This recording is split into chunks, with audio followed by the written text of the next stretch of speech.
Hello my dear student. आज हम biology के पहले चैप्टर का जितना भी ऑब्जेक्टिव है सारे को सॉल्व करेंगे। पिछले क्लास में आप जो पढ़े थे उससे हम आगे बढ़ने की कोशिश करेंगे। पिछले क्लास में आप जो पढ़े थे वो आपका अमाशय तक हुआ था। उसके बाद हम आगे स्टार्ट करेंगे। आगे स्टार्ट करने से पहले थोड़ा बहुत जो भी स्टमक के बारे में आपने पढ़े थे उसके बारे में हम थोड़ा बताना चाहेंगे। हम बताए थे कि स्टमक का जो होता है 3 पार्ट होता है। सबसे पहला पार्ट बोले थे कार्डियक होता है, दूसरा पाइलोरिक होता है, तीसरा फंडिक होता है। और उसके बाद हम ये बताए थे कि ओइसोफेगस यानी कि ग्रास नली जो होता है वो अमाशय के जिस पार्ट में खुलती है उस पार्ट को क्या बोलते हैं? कार्डियक पार्ट कहते हैं। और जिस संरचना में खुलती है यानी कि स्ट्रक्चर में खुलती है उस स्ट्रक्चर को हम क्या कहते हैं? तो उसको हम कार्डिया कहते हैं। उसके बाद हम इसमें हम 3 प्रकार के कोशिका भी बताए थे। फर्स्ट ऑफ ऑल पहला सेल बताए थे भित्तीय कोशिका, दूसरा अम्लजन कोशिका, तीसरा श्लेष्मा कोशिका बताए थे।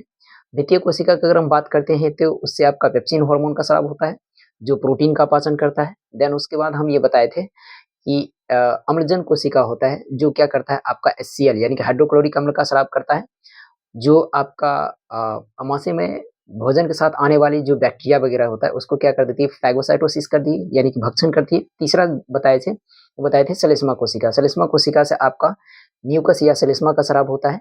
और एक्चुअली में अम्लजन कोशिका, भित्तीय कोशिका और श्लेष्मा कोशिका ये तीनों के स्राव यानी कि ये तीनों से जिस रस का स्राव होता है यानी कि जिस जूस का स्राव होगा वो तीनों जूस मिलाकर जो जिस रस का निर्माण करता है, जिस जूस का निर्माण करता है उसको हम क्या नाम देते हैं? गैस्ट्रिक जूस नाम देते हैं यानी कि जठर रस का नाम देते हैं।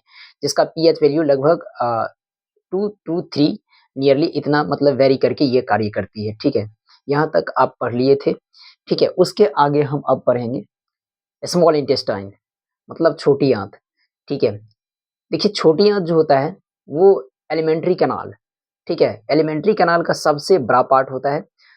माना जाता है कि इसका जो लेंथ होता है वो लगभग 6 टू 8 मीटर होता है, 6 से 8 मीटर होता है। ठीक है, इसमें माना जाता है कि 3 प्रकार की 2 प्रकार की डक्ट खुलती है, लेकिन उसका एक और उसमें जूस पाया जाता है तो हम तीनों बताएँगे, दोनों बताएँगे। पहला उसमें जो अगर हम बात करते हैं तो बाइल डक्ट खुलती है, जो बाइल डक्ट लीवर के माध्यम से ही आती है। तो बाइल डक्ट के द्वारा जो होता है आपका बाइल जूस का स्राव होता है। किसका स्राव होता है? बाइल जूस का स्राव होता है। देन उसके बाद हम बात करते हैं, दूसरा होता है आपका डक्ट। पैंक्रियाटिक डक्ट के द्वारा पैंक्रियाटिक जूस का स्राव होता है या पैंक्रियाटिक मतलब कि अग्नाशयी रस का स्राव होता है। तीसरा होता है छोटी आंत के स्वयं उसके दीवार में ही आपका कुछ उसके दीवार के द्वारा ही कुछ रस का स्राव होता है या कुछ जूस का स्राव होता है जिसका नाम है सक्कस एंटेरिक्स। क्या नाम होता है? सक्कस एंटेरिक्स, जिसको हम अ, इंटेस्टाइनल जूस भी के इंटेस्टाइनल जूस के नाम से भी जानते हैं। ये थोड़ा इसके बारे में हम बताना चाहेंगे। सबसे पहले आपको छोटी आँत से यानी कि स्मॉल इंटेस्टाइन से क्या-क्या क्वेश्चन पूछा जा सकता है? देखिए, ये नाम का ही केवल है स्मॉल इंटेस्टाइन मतलब ये छोटी आँत। नाम का ही छोटा है, परंतु इसकी लेंथ जो होती है, लंबाई जो होती है, वो बड़ा होता है, ठीक है? इसकी लंबाई बड़ा होता है, बस चौड़ाई जो होता है, इसका ब्रेड्थ यानी कि थोड़ा-सा जो उसका जो चौड़ाई होता है, वो क्या होता है? कम होता है, ठीक है? लेकिन इसकी लंबाई ज़्यादा होता है। फर्स्ट ऑफ ऑल पहला क्वेश्चन पूछा जाएगा, एलिमेंट्री कैनाल का जो सबसे बड़ा भाग जो होता है या पार्ट होता है उसका नाम क्या होता है? तो उसका नाम है आपका स्मॉल इंटेस्टाइन यानी छोटी आँत। इसकी लंबाई अगर पूछा जाए तो लंबाई कितना होता है? तो 6 टू 8 मीटर होती है। क्या होती है? 6 टू 8 मीटर होती है। इसमें कितने प्रकार की डक्ट ओपन करती है या खुलती है? तो इसमें मुख्य रूप से 2 प्रकार के डक्ट ओपन करती है। सबसे पहला आपका बाइल डक्ट हो जाएगा, दूसरा हो जाएगा पैंक्रियाटिक डक्ट, ठीक है? अब हम बाइल डक्ट के बारे में बात करते हैं। आपका बाइल डक्ट क्या होता है? देखिए 9th क्लास में आप थोड़ा बहुत पढ़े होंगे बाइल डक्ट, ठीक है? बाइल डक्ट मतलब अ, पित्त नलिका। क्या होता है? पित्त नलिका, ठीक है? इस पित्त नलिका के माध्यम से यकृत के द्वारा, ठीक है? इस पित्त नलिका के माध्यम से यकृत के द्वारा किसका स्राव होता है? बाइल जूस का स्राव होता है। किसका स्राव होता है? बाइल जूस का, ठीक है? बाइल जूस क्या होता है? बाइल जूस एक प्रकार के येलो पिगमेंट होता है, मतलब कि पीला कलर का क्या होता है? एक प्रकार के वर्णक होता है। अगर पीला कलर का ये वर्णक होता है, यानी कि क्या लिख सकते हैं, येलो पिगमेंट, येलो पिगमेंट, ठीक है, येलो पिगमेंट होता है, ठीक। और उसके बाद बात किया जाए, येलो पिगमेंट होता है तो इसमें केवल एक ही प्रकार के पिगमेंट नहीं पाए जाते, इसमें 2 प्रकार के पिगमेंट पाए जाते हैं। कितने प्रकार के? 2 प्रकार। सबसे पहला अगर बात करते हैं, फर्स्ट ऑफ ऑल पहला है आपका, वो होता है बिलीरुबिन। क्या नाम होता है? बिलीरुबिन, ठीक है, बिलीरुबिन। और दूसरा हम बात करते हैं बिलीबर्डिन होता है। क्या होता है? बिलीबर्डिन, ठीक है, बिलीबर्डिन। बाइल जूस में कितने प्रकार के जूस होते हैं? 2 प्रकार के। कौन-कौन होता है? बिलीरुबिन, बिलीबर्डिन। डायरेक्टली क्वेश्चन पूछा जाएगा कि बाइल जूस में किस प्रकार के वर्णक पाई जाती है?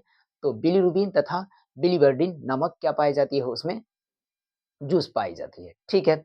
अब हम इसके बारे में तो आपके सिलेबस में नहीं है, लेकिन इसके बारे में हम थोड़ा बहुत ज़िक्र कर सकते हैं। चूँकि बाइल जूस जो होता है, बाइल जूस में 2 प्रकार बिलीरुबिन, बिलीबर्डिन होता है और बिलीरुबिन ऐसा वर्णक होता है, पहले हम बता चुके हैं इसका जो कलर होता है वो कैसा होता है? येलो होता है। इसका मतलब इस दोनों का भी कलर कैसा होना चाहिए? येलो ही होना चाहिए। होता क्या है कि इसका ऐसा माना जाता है कि हमारे शरीर में जो बिलीरुबिन का जो मात्रा होता है, ठीक है? वो मात्रा लगभग 0.1 परसेंटाइल से नीचे ही होना चाहिए। कितना रहना चाहिए हमारे शरीर में इसका मात्रा? 0.1 से नीचे ही रहना चाहिए। बट कभी-कभी क्या होता है, इसका वॉल्यूम जो होता है, इसका मात्रा जो होता है, इसका अमाउंट जो होता है, वो हमारे शरीर में कभी किसी कारणवश बढ़ जाता है। क्या हो जाता है? बढ़ जाता है। और जैसे ही बढ़ता है, तो उस कंडीशन में क्या हो जाता है, हमें पाचन जो प्रक्रिया जो होता है, डाइजेशन की प्रक्रिया वो धीरे-धीरे क्या होने लगती है? रुकने लगती है। क्या होने लगती है? रुकने मतलब अनबैलेंस हो जाएगा। जैसे कि हमारा भोजन आप जानते हैं कि कुल मिलाकर अगर बोला जाए ना कि हमारा भोजन यानी कि मनुष्य के अंदर भोजन का पाचन कितने घंटे में कम से कम होना चाहिए, तो निश्चित रूप में वो 4 से साढ़े 4 घंटा में हो जाना चाहिए। लेकिन इसकी मात्रा जब थोड़ा-सा औसत से थोड़ा ज़्यादा अगर बढ़ जाती है, तो निश्चित रूप में भोजन का जो डाइजेशन होता है, यानी कि फूड डाइजेशन जो होता है, वो आपका एवरेज से वो डिक्रीज़ हो जाती है, कम जाती है, मतलब कुल मिलाकर अनबैलेंस हो जाती है। ठीक है? अब मान लीजिए कि वो थोड़ा बढ़ा तो अनबैलेंसिंग हुआ, मान लीजिए कि इसका बढ़कर जो परसेंटाइल जो हो 1 परसेंटाइल तक पहुँच जाए। कितना परसेंटाइल? 1 परसेंटाइल। और जैसे ही 1 परसेंटाइल तक इसका वॉल्यूम अगर पहुँच गया या अमाउंट पहुँच गया, तो निश्चित रूपेण इंसान को जो है ना, वो पानी तक का भी अवशोषण उसके शरीर में नहीं हो पाता है। यहाँ पर हम पानी का डाइजेशन नहीं बोले हैं, वाटर का डाइजेशन नहीं बोले हैं। रीज़न है क्योंकि वाटर का डाइजेशन नहीं होता है, उसका अवशोषण होता है, ठीक है? उसका एब्ज़ॉर्प्शन होती है, ठीक है? तो यहाँ पर इस कंडीशन में अगर 1 परसेंटाइल बिलीरुबिन की मात्रा चल गई हमारे शरीर में, तो निश्चित रूपेण वाटर तक का एब्ज़ॉर्प्शन नहीं हो पाएगी और इंसान की मृत्यु यानी कि अल्लाह के प्यारे वो हो जाएँगे, यानी कि मृत्यु उसकी तय हो जाएगी। मृत्यु मतलब फिक्स है, ठीक है? तो कुल मिलाकर यहाँ से यही क्वेश्चन पूछा जाएगा कि बिलीरुबिन का रंग कैसा होता है? येलो होता है। बिलीरुबिन क्या है? तो बिलीरुबिन एक प्रकार क्या है? बाइल जूस है, यानी कि पित्त अ, पित्त जो होता है रस है। क्या है? पित्त रस है, ठीक है? अब पूछा जाएगा पित्त रस का स्राव कौन करता है? तो हम क्या बोले थे?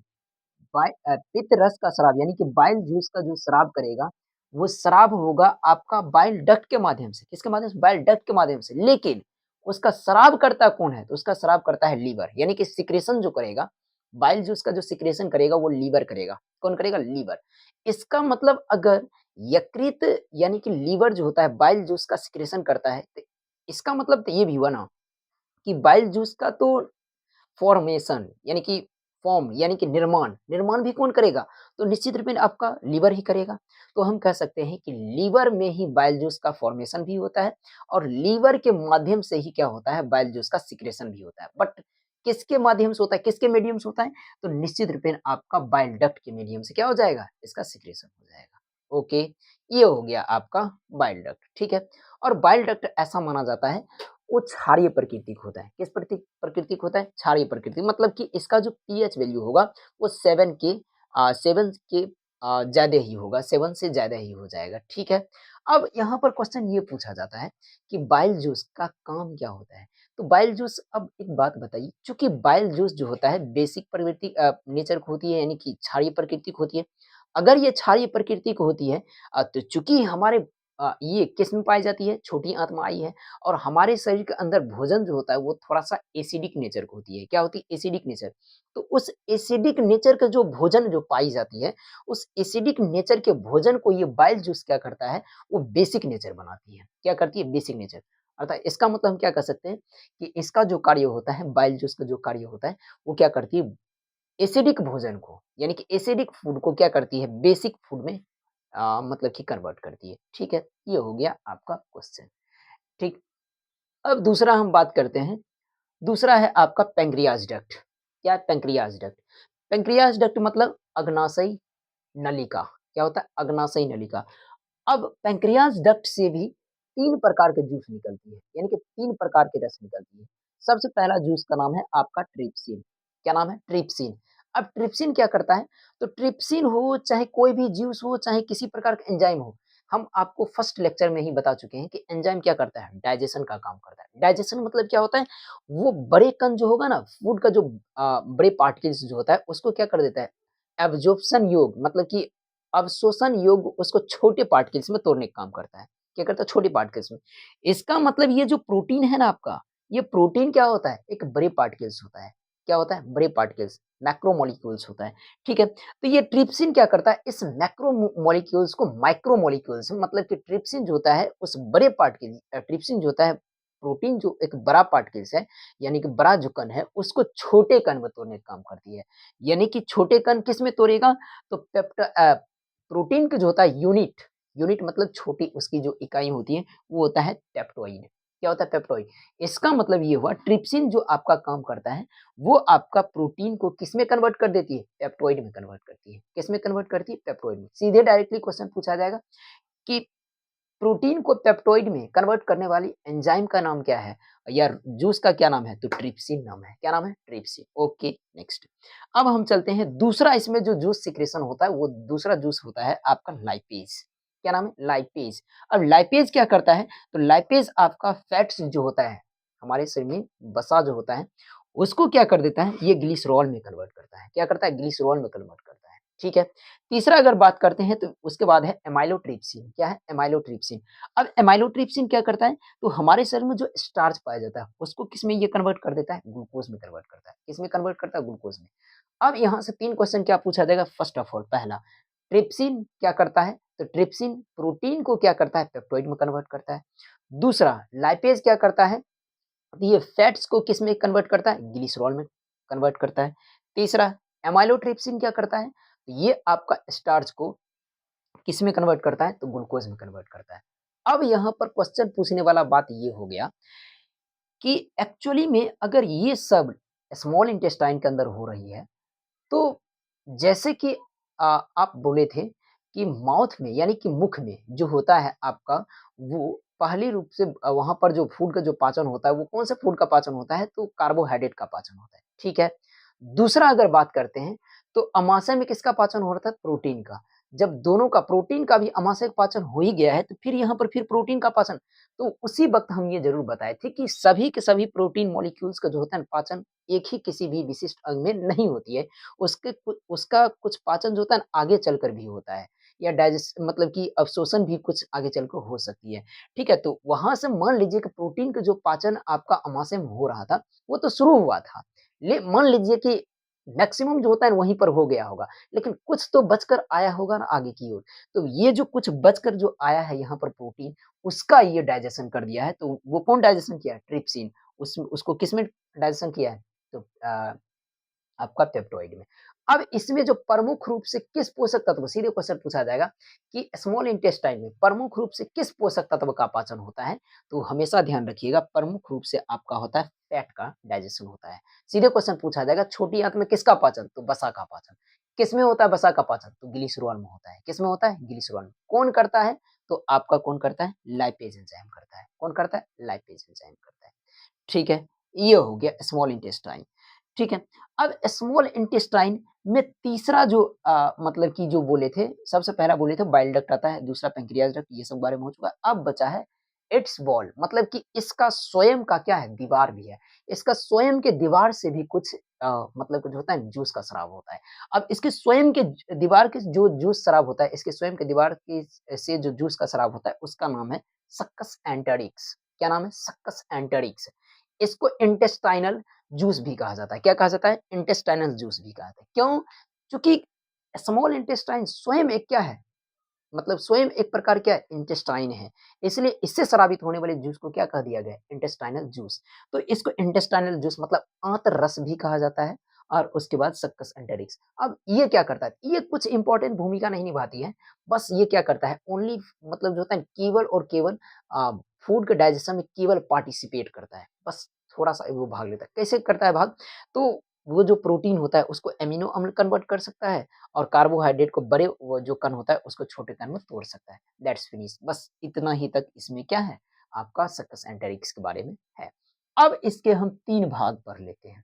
ठीक है? इसके कितने भाग हैं? 3 भाग। सबसे पहला क्या है आपका ड्यूडेनम, दूसरा है जेजुनम, तीसरा है इलियम। ड्यूडेनम मतलब ग्रहणी, जेजुनम मतलब मध्यांत्र और इलियम मतलब स्वतंत्र। मतलब पहला भाग का नाम है ड्यूडेनम, दूसरा है जेजुनम, तीसरा है इलियम। सीधे क्वेश्चन यहाँ से पूछा जाएगा कि जेजुनम किसका पार्ट है? तो स्मॉल इंटेस्टाइन का। ड्यूडेनम किसका पार्ट है? तो स्मॉल इंटेस्टाइन का। इलियम किसका पार्ट है? स्मॉल इंटेस्टाइन का। और ऐसा माना जाता है कि फूड का जो संपूर्ण रूप से जो डाइजेशन हो जाता है ना, पूर्ण टोटली रूप से डाइजेशन होता है, वो स्मॉल इंटेस्टाइन में ही हो जाता है। किसमें होता है? Small intestine. और स्मॉल इंटेस्टाइन के किस पार्ट में हो जाता है? इलियम में होता है। किसमें होता है? इलियम में। तो उससे पहले हम थोड़ा देख लेते हैं ड्यूडेनम। ड्यूडेनम क्या होता है? तो ड्यूडेनम आपका क्या है? एक प्रकार के स्मॉल इंटेस्टाइन का सबसे प्रथम भाग होता है, यानी कि फर्स्ट उसका पार्ट होता है। अब ये क्या करता है? तो ये एसिमिलेशन कार्य करने की क्रिया करती है। एसिमिलेशन मतलब क्या होता है? स्वांगीकरण। ये स्वांगीकरण क्रिया करने में प्रमुख भूमिका निभाती है। अब स्वांगीकरण मतलब क्या होता है? तो हम ये बोले थे कि बीच में ये भी बोले थे कुछ भोज्य पदार्थ का मतलब कि पाचन नहीं होता है, उसका अवशोषण भी होता है। तो इसी प्रकार कुछ ऐसा पदार्थ है अ, जिसको हम लेते हैं अपने शरीर के अंदर लेते हैं, जिसका पाचन पूर्ण संपूर्ण पाचन तंत्र में कभी नहीं होता है, बस उसका एब्ज़ॉर्प्शन होता है। जैसे कि हम लोग पानी पीते हैं, पानी एक ऐसा पदार्थ है, जिसका कभी भी पाचन नहीं होता है। उसका उसका क्या होता है? अवशोषण होता है, मतलब एब्ज़ॉर्प्शन होती है, ठीक है? सीधे क्वेश्चन पूछा जाएगा, पूर्ण पाचन तंत्र में किसका पाचन नहीं होता है? तो पानी का पाचन नहीं होता है। किसका पाचन होता है? पानी का। अब एक बात बताइए, जब आप पानी पीते हैं, तो केवल वहाँ पर प्योर वाटर ही आप अपने अंदर ग्रहण करते हैं? नहीं, उसके अंदर आप मिनरल को भी लेना प्रेफ़र करते हैं। क्या करते हैं? मिनरल को भी लेना प्रेफ़र करते हैं, मतलब ये हुआ कि आप मिनरल भी अपने अंदर पानी के साथ-साथ क्या करते हैं? ग्रहण।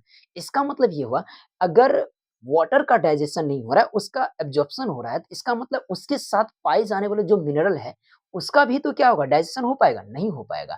इसका मतलब ये हुआ कि उस मिनरल का भी क्या होता है? डाइजेशन नहीं होता है, उसका भी एब्ज़ॉर्प्शन ही होता है। तो हम ये कह सकते हैं कि पूर्ण पाचन तंत्र में जो होता है, वाटर और प्लस में मिनरल जितना भी पाया जाएगा, उसका कभी भी डाइजेशन नहीं होती है, उसका क्या होता है? एब्ज़ॉर्प्शन होती है। क्या होती है? एब्ज़ॉर्प्शन। अब मान लीजिए कि आपको ऑप्शन के ही तौर पर सीधे डायरेक्टली क्वेश्चन पूछ दिया जाए कि निम्न में किस पदार्थ का पाचन नहीं होता है? सबसे पहला रहेगा कार्बोहाइड्रेट रहेगा, वसा रहेगा, प्रोटीन रहेगा, तीसरा रह जाएगा कुछ पोटेशियम आयन रह जाएगा। तो आयन जितना भी प्रकार का होता है वो क्या होता है? आपका तो वो मिनरल होता है, तो पोटेशियम आयन यहाँ पर क्या हो जाएगा आंसर में क्यों? क्योंकि मिनरल का कभी भी क्या होता है डाइजेशन नहीं होता है, इसका तो अवशोषण होता है यानी कि एब्ज़ॉर्प्शन होता है। तो ये आपका आंसर क्या हो जाएगा यहाँ पर पोटेशियम आयन हो जाएगा। इस प्रकार क्वेश्चन पूछा जा सकता है। तो सीधे यहाँ से डायरेक्टली याद रखिएगा, सीधे क्वेश्चन जो जब भी पूछा जाएगा किस पदार्थ का पाचन नहीं होता है यानी कि डाइजेशन नहीं होता है तो याद रखिएगा वो मिनरल है और उसके बाद पानी है उसके बाद पानी यानी कि वाटर है। और उसके बाद पूछा जाए किसका एब्ज़ॉर्प्शन होता है पूर्ण पाचन तंत्र में, तो वो होता है मिनरल और उसके बाद क्या है वाटर है। अब होता क्या है कि मैक्सिमम पार्ट में जैसे कि मान लीजिए कि मुख से ही शुरू होता है हमारा डाइजेशन की प्रक्रिया, उसके बाद थोड़ा जाता है ग्रसनी, ग्रसनी से ग्रासनी में जाता है, ग्रासनी से अमाशय, अमाशय छोटी से छोटी आप इस तरह का आता है। तो ऐसा बात नहीं है कि मुख गुहा से पाचन की प्रक्रिया, डाइजेशन प्रक्रिया शुरू हो गया, तो पूर्ण रूप से जो भी पाचन होगा, बढ़िया ढंग से वहीं पर हो जाएगा डाइजेशन, नहीं ऐसा कोई बात नहीं। वहाँ पर कुछ अब मान लीजिए कि जैसे कि आप खाना जो खाते हैं, ठीक है उसका उसका पाचन क्या हो जाएगा, लेकिन मान लीजिए क्या कि आपको कभी तबीयत खराब हो गया, क्या हो गया तबीयत खराब। अब तबीयत खराब होता है तो हो सकता है कभी आप ड्रग्स का प्रयोग करते हैं, ड्रग्स का जब प्रयोग करते हैं तो वो भी ठीक है, पाचन हो जाता है, चल जाता है। लेकिन कुछ औषधियाँ का भी तो प्रयोग करते हैं, हाँ या ना? कुछ औषधियाँ का भी प्रयोग करते हैं। अब जो वो आप जो औषधियाँ ले रहे हैं, अपनी डिजीज़ को मतलब कि हटाने के लिए, दूर रखने के लिए, उस औषधियाँ को जो लिए हैं, ठीक है? उस औषधियाँ का कभी भी पाचन नहीं होता है, यानी कि डाइजेशन नहीं होता है, उसका अवशोषण होता है। तो हमारे मुख्य गुहा में क्या होता है, ठीक है, कार्बोहाइड्रेट का तो पाचन होता है, लेकिन कुछ औषधियाँ का क्या होता है वहाँ पर, औषधियाँ और उसके बाद वाटर का क्या होता है वहाँ पर, एब्ज़ॉर्प्शन होती है, अवशोषण होती है, ठीक है? ठीक उसी प्रकार हमारे स्टमक में भी क्या होता है, अवशोषण की प्रक्रिया होती है। मतलब ये हुआ कि सभी जगह पर थोड़ा ना थोड़ा, कहीं न कहीं अवशोषण होता है। अब होता क्या है, ये ड्यूडेनम वाले भाग में क्या होता है कि यहाँ पर जो भी कुछ अवशोषण होता है ड्यूडेनम, अब पाचन तंत्र के सभी भाग में एब्ज़ॉर्प्शन होता है, तो इसका मतलब कि स्मॉल इंटेस्टाइन में भी तो होता होगा। तो स्मॉल इंटेस्टाइन में भी जो एब्ज़ॉर्प्शन की प्रक्रिया होता है, वो ड्यूडेनम पार्ट क्या करता है, एब्ज़ॉर्प्शन होने वाले पदार्थ को यानी कि चीज़ को क्या करता है, पकड़ कर और सारे टिश्यू में क्या कर देता है, पहुँचा देता है या सारे सेल में पहुँचाने की कोशिश करता है। ठीक है? फिर सुनिएगा, क्या बोले थे कि ड्यूडेनम जो होता है स्मॉल इंटेस्टाइन में जो भी एब्जॉर्बेट चीज़ होता है, उसको पकड़-पकड़ के क्या करता है, पूरे जितना भी बॉडी का जो टिश्यू होता है, सेल होता है, वो सारे टिश्यू और सेल में प्रवेश कराने की ये काम करते हैं। और ये एंटायर प्रोसेस मतलब ये हुआ कि वो जितना भी आपका एब्जॉर्बेट जो पदार्थ था, उसको पकड़ के ये क्या किया और जितना भी टिश्यू था और उसके बाद सेल जो था, उसमें क्या किया था, ये ट्रांसपिरेशन किया यानी ट्रांसफ़र किया।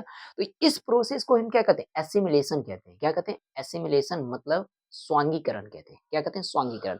डायरेक्टली आपसे मान लीजिए कोई क्वेश्चन पूछा जाएगा कि स्वांगीकरण यानी कि एसिमिलेशन की प्रक्रिया में सबसे प्रमुख भूमिका कौन निभाता है? Small intestine. कौन निभाता है? Small intestine. और स्मॉल इंटेस्टाइन में भी कौन भूमिका निभाता है? वो आपका है ड्यूडेनम। क्या है? ड्यूडेनम। ठीक है? ये हो गया आपका ड्यूडेनम के बारे में, ठीक है?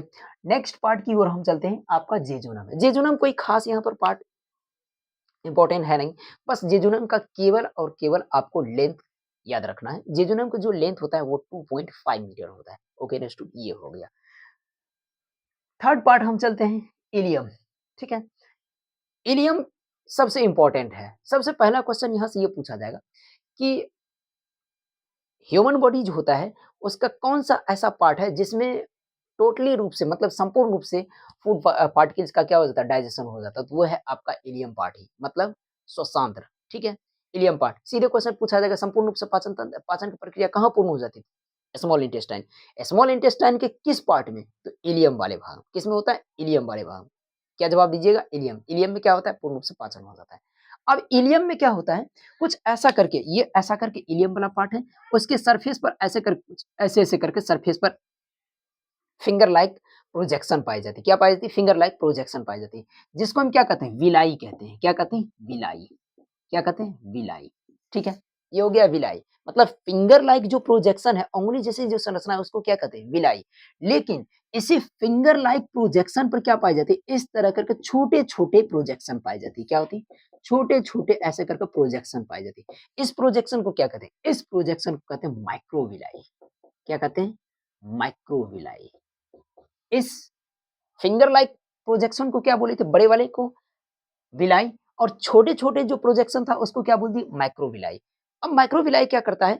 तो जैसे ही भोजन कोई इंसान ग्रहण करता है तो उसका जैसे स्मॉल इंटेस्टाइन में भोजन का मात्रा बढ़ जाता है यानी वसा का मात्रा बढ़ जाता है, तो उसका डाइजेशन करने के लिए वो क्या कर देता है? उसके जो सरफेस रीजन होता है, उस सरफेस रीजन को क्या कर देता है? ये बढ़ा देता है। क्या कर देता है? बढ़ा देता है। सीधे डायरेक्टली क्वेश्चन ये पूछा जाएगा कि स्मॉल इंटेस्टाइन में जो होता है फूड पार्टिकल्स को जो डाइजेशन करने के लिए जो होता है आपका उसका सरफेस एरिया को कौन बढ़ाता है? या सरफेस रीजन को जो होता है इंक्रीज़ कौन कर देता है? बढ़ा कौन देता है? तो निश्चित रूप में आपका क्या हो जाएगा? माइक्रोविलाई। अगर मान लीजिए कि माइक्रोविलाई आपको ऑप्शन में नहीं मिलेगा, तो निश्चित रूप में माइक्रोविलाई अगर नहीं रहेगा तो विलाई तो ज़रूर रहेगा।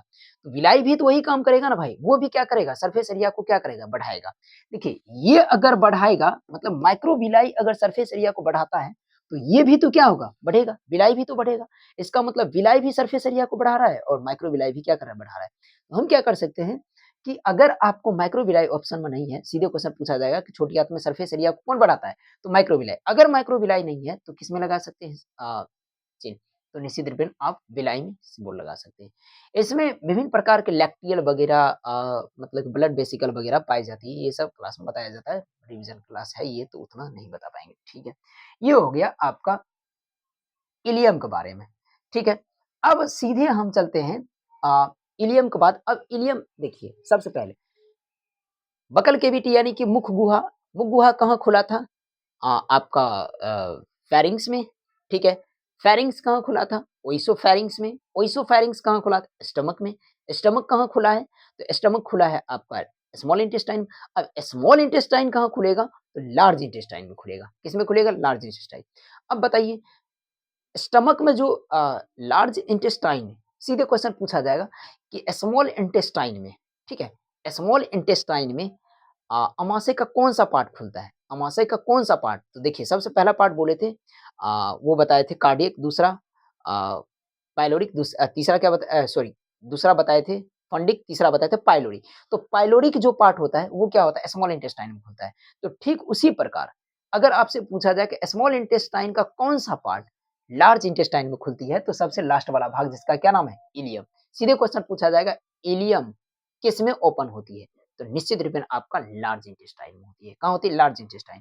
और लार्ज इंटेस्टाइन का किस भाग में? तो सीकम वाले पार्ट में खुलेगा। कहाँ खुलेगा? सीकम वाले।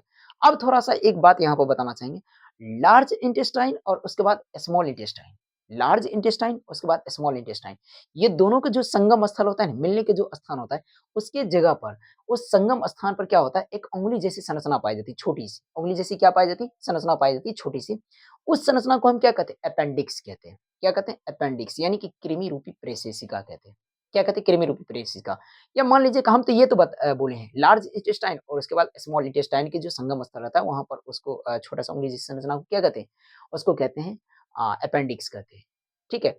लेकिन आपको ऐसा क्वेश्चन नहीं पूछा जाए, सीधे डायरेक्टली इस तरह क्वेश्चन पूछा जाए कि सीकम और मतलब लार्ज इंटेस्टाइन का पहला भाग ये हुआ और स्मॉल इंटेस्टाइन का ये अंतिम भाग हुआ। यही दोनों के संगम स्थल पर पाया जाना चाहिए। ये दोनों के जो मिलने का स्थान होता है ना यानी कि इलियम और उसके बाद सीकम, फिर सुनिएगा इलियम और सीकम के मिलने के स्थान पर एक उँगली जैसी संरचना पाई जाती है, उसको हम क्या कहते हैं? अपेंडिक्स कहते हैं। क्या कहते हैं? अपेंडिक्स कहते हैं। ठीक है? और अपेंडिक्स क्या होता है? एक प्रकार के अवशेषीय अंग होता है। क्या होता है? अवशेषीय अंग मतलब इसका हमारे शरीर में कोई काम नहीं होता है। क्या होता है? हमारे शरीर में इसका कोई काम नहीं होता बट ये थोड़ा-सा प्रॉब्लम क्रिएट कर सकता है। क्या कर सकता है? तो कभी-कभी इंसान को जो होता है ना, भोजन का पाचन सही ढंग से नहीं होती है। क्या होती है? भोजन का पाचन सही ढंग से नहीं होती है। अर्थात हम क्या बोल सकते हैं? वो कंडीशन जो होगा अपच कंडीशन। क्या हो जाएगा? अपच कंडीशन मतलब कि डाइजेशन भोजन का नहीं हो रहा है। तो होता क्या है, जिस कंडीशन भोजन का डाइजेशन नहीं होता है, तो कभी-कभी किसी कारणवश जब भोजन का डाइजेशन बहुत अच्छा ढंग से नहीं हो पाता है, तो कभी किसी कारणवश क्या होता है या किसी-किसी मतलब कि इंसान में वो मतलब डाइजेस्टिव जो फूड होता है मतलब जो भोजन पचा नहीं है, उसमें से कोई एक कण निकल कर भोजन का कण और उसी मतलब कि फिंगर लाइक जो स्ट्रक्चर है यानी कि अपेंडिक्स है, उसी पर जाकर क्या हो जाता है? अटक जाता है। क्या हो जाता है? अटक जाता है। और जैसे ही अटकेगा, तो वहाँ से तो उसको कोई निकालने वाला है नहीं भाई। क्या निकालने वाला है? नहीं, नहीं निकालने वाला है तो वो वहीं पर जाकर क्या हो जाएगा? सड़ जाएगा। क्या हो जाएगा? सड़ेगा। वो भोजन का पार्टिकल्स क्या होने लगता है? सड़ने लगता है। क्या होने लगता है? सड़ने लगता है। और जैसे ही सड़ता है, तो उसके साथ-साथ वो क्या कर देता है? एक बात तो तय है भाई, आप लोग को भी पता है, अगर आम की टोकरी में एक आम को सड़ा हुआ आम को रख देते हैं ना, तो पूरे आम की टोकरी में जितना भी आम पाया जाता है ना, वो सबको सड़ा देता है। ठीक उसी प्रकार अगर मान लीजिए कि वो भोजन पार्टिकल्स जो है, वो खुद सड़ने लगा है, तो वो जिस पर है, उसको भी तो सड़ा देगा ना भाई। क्या कर देगा? सड़ा देगा। तो उसको यानी कि अपेंडिक्स को भी क्या कर देता है? ये सड़ा देता है और जैसे ही सड़ेगा, तो वो भी क्या होने लगता है? स्वेलिंग आने लगता है। क्या होने लगता है? उस अपेंडिक्स में स्वेलिंग आने लगता है। स्वेलिंग मतलब सूजन आने लगती है और सूज कर वो क्या हो जाती है? फूल जाती है और जैसे ही वो फूलती है, तो उसमें क्या होती है? पेन क्रिएट होती है। क्या होती है? पेन क्रिएट होती है मतलब दर्द उत्पन्न होता है और जब दर्द उत्पन्न होता है, तब डॉक्टर उनको जब चेकअप किया डॉक्टर के द्वारा उनको चेक किया जाता है, तब डॉक्टर बोलते हैं क्या? कि इन्हें अपेंडिक्स हो गया है। बट ये रॉन्ग स्टेटमेंट है। अपेंडिक्स हो नहीं गया है, अपेंडिक्स एक्टिव हो चुका है, सक्रिय हो गया है। उसको फिर क्या किया जाएगा, सर्जरी के मेथड से उसको बाहर कर दिया जाएगा। ठीक है, सीधे क्वेश्चन पूछा जाएगा कि सीकम और उसके बाद इलियम के संगम स्थल पर जो पाए जाने वाले संरचना होता है उसको क्या कहते हैं, अपेंडिक्स। या अपेंडिक्स कहाँ पाई जाती है, तो सीकम और इलियम के संगम स्थल पर, या छोटी आंत या बड़ी आंत के संगम स्थल पर। लेकिन कभी-कभी ये सीधे डायरेक्टली क्वेश्चन पूछ दिया जाता है कि अपेंडिक्स मुख्य रूप से किस इंटेस्टाइन में पाई जाती है। तो हमेशा ध्यान रखना है, अपेंडिक्स मुख्य रूप से आपका जो पाया जाता है वो आपका लार्ज इंटेस्टाइन में पाया जाता है। इसको हम क्लास में पढ़ाते हैं, मुख्य रूप से किस तरह है नहीं है उसके बारे में बताया जाता है, लेकिन केवल आप यहाँ पर याद रख सकते हैं कि अपेंडिक्स जो होता है मुख्य रूप से वो लार्ज इंटेस्टाइन में पाया जाता है, स्मॉल इंटेस्टाइन में नहीं पाया जाता है। ठीक है, थोड़ा-सा उधर की ओर झुकाव रहता है, इसलिए बोल देते हैं लार्ज इंटेस्टाइन में पाई जाती है। ये हो गया आपका किसके बारे में, सीकम के बारे में। इसके बारे में सीकम, सॉरी सीकम और इलियम के जोड़ के बारे में। अब हम चलते हैं सीकम के बारे में। सीकम मतलब अंधनाल। ठीक है, सबसे पहले हम ये बात कर लेते हैं लार्ज इंटेस्टाइन। ये लार्ज इंटेस्टाइन केवल नाम का ही लार्ज इंटेस्टाइन है, लेकिन इसकी लंबाई क्या होता है, छोटा होता है। क्या होता है, छोटा, लगभग 2 से ढाई मीटर इसका होता है लंबाई। ठीक है, कितना होता है, 2 से ढाई मीटर होता है। ठीक, इसका भी कितना पार्ट होता है, 3 पार्ट। सबसे पहला कौन सा पार्ट है आपका, इसका लार्ज इंटेस्टाइन का जो होता है चौड़ाई ज़्यादा होता है और लंबाई छोटा होता है। तो इसका 3 पार्ट होता है। सबसे पहला होता है सीकम जिसको हम अंधनाल कहते हैं, दूसरा कोलम जिसको हम बृहदान्त्र कहते हैं, तीसरा रेक्टम यानी कि मलाशय कहते हैं। सीकम बहुत ही इंपॉर्टेंट पार्ट है। सबसे पहले सीकम और उसके बाद इलियम के जो संगम स्थल पर था उसको क्या कहते थे, अपेंडिक्स। ठीक है, बढ़िया बात है। सीकम में ही क्या पाई जाती है, इंटरनल पैरासाइट या इंट्रा पैरासाइट पाई जाती है। क्या पाई जाती है, इंट्रा पैरासाइट सीकम में ही। अब इंट्रा पैरासाइट के रूप में इसमें क्या चीज पाया जाता है, तो इसमें इस्चेरिया कोलाई नामक बैक्टीरिया पाई जाती है। क्या पाई जाती है, इस्चेरिया कोलाई नामक बैक्टीरिया। मतलब इसमें कुछ अंतः परजीवी पाया जाता है। सीकम वाले ही पार्ट में डायरेक्टली आपको क्वेश्चन पूछा जाएगा कि मनुष्य के शरीर में कुछ परजीवी पाया जाता है, वो परजीवी किस अंग में पाई जाती है या किस आंत में पाई जाती है, तो बड़ी आंत में यानी कि लार्ज इंटेस्टाइन में। बड़ी आंत के किस भाग में, तो सीकम वाले पार्ट यानी कि अंधनाल में पाई जाती है। ठीक है, अब इंट्रापैरासाइट ये करता क्या है, यहाँ पर कोई मनुष्य को ज्यादा कुछ खराबी नहीं पहुंचाता है, बहुत ज़्यादा बोलिएगा खराबी नहीं पहुँचाता है या बहुत ज़्यादा लॉस नहीं करता है ये। बस केवल ये अपना भोजन को ग्रहण करते हैं। लेकिन मनुष्य के शरीर में इसका थोड़ा बहुत कार्य है। इसको सही से बाहर निकाल कर क्या किया जाता है, इसी से इंसुलिन का निर्माण की जाती है। क्या की जाती है, इंसुलिन का निर्माण। डायरेक्टली आपको क्वेश्चन पूछा जाएगा कि इंसुलिन का निर्माण किससे की जाती है, तो ई कोलोई से की जाती है। ई कोलोई बैक्टीरिया से की जाती है। किससे की जाती है, ई कोलोई बैक्टीरिया से की जाती है। एस्चेरिया कोलोई बैक्टीरिया से की जाती है। ठीक है, और सीधे क्वेश्चन पूछा जाएगा एस्चेरिया कोलाई बैक्टीरिया यानी कि ई कोलाई बैक्टीरिया किसमें पाई जाती है, ये एक प्रकार का अंतः परजीवी है। ये पाई जाती है अंधनाल में। किसमें पाई जाती है, अंधनाल। ठीक है, ये हो गया। दूसरा बात करते हैं कोलम। ये कुछ इंपॉर्टेंट पार्ट नहीं है, इसका 3-4 भाग होता है, ये सब आपको क्लास में बताया था। रेक्टम तीसरा, रेक्टम क्या होता है, ये आपका लार्ज इंटेस्टाइन का सबसे अंतिम पार्ट होता है। क्या होता है, सबसे लास्ट पार्ट होता है। इसकी लंबाई अगर बात किया जाए तो 15 सेंटीमीटर। तो ये क्वेश्चन पूछा गया, डायरेक्टली क्वेश्चन पूछा गया रेक्टम की लंबाई कितनी होती है, तो 15 सेंटीमीटर अर्थात 6 इंच आप बोल सकते हैं। 15 सेंटीमीटर या 6 इंच होता है। ठीक है, ये हो गया। अब ये इसका कार्य क्या होता है कि क्या होता है कि जो अपच भोजन बचता है हमारे शरीर में, तो पूर्ण रूप से सभी किसी भी चीज का ऐसा बात नहीं कि 100% पाचन हो जाता है, नहीं, कुछ ऐसा भी चीज बचता है जिसका पाचन नहीं हो पाता है। तो जिसका पाचन नहीं हो पाता है उसको ये क्या करता है, उसको शरीर के सतह से बाहर निकालता है। मतलब अपच भोजन इसके सहायता से शरीर के सतह से क्या हो जाता है, बाहर निकल जाता है, जिसको हम क्या कहते हैं, उत्सर्जन कहते हैं। क्या कहते हैं, उत्सर्जन। सीधे क्वेश्चन पूछा जाएगा कि अपच भोजन को शरीर के सतह से बाहर किसके द्वारा बाहर की जाती है, तो रेक्टम के द्वारा। किसके द्वारा, रेक्टम के द्वारा। और रेक्टम के द्वारा किसके माध्यम से, एनस के द्वारा।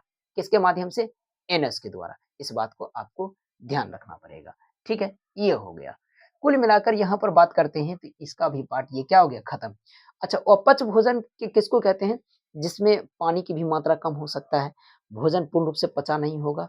ठीक है, उसको हम क्या कहते हैं, अपच भोजन कहेंगे। उसमें पानी की मात्रा कम रहता है और ज़्यादा ये कंडीशन अगर उत्पन्न होता है तो उसको मतलब जो होता है वो थोड़ा-सा एक्सक्रीशन करने में बहुत ज़्यादा प्रॉब्लम भी होता है।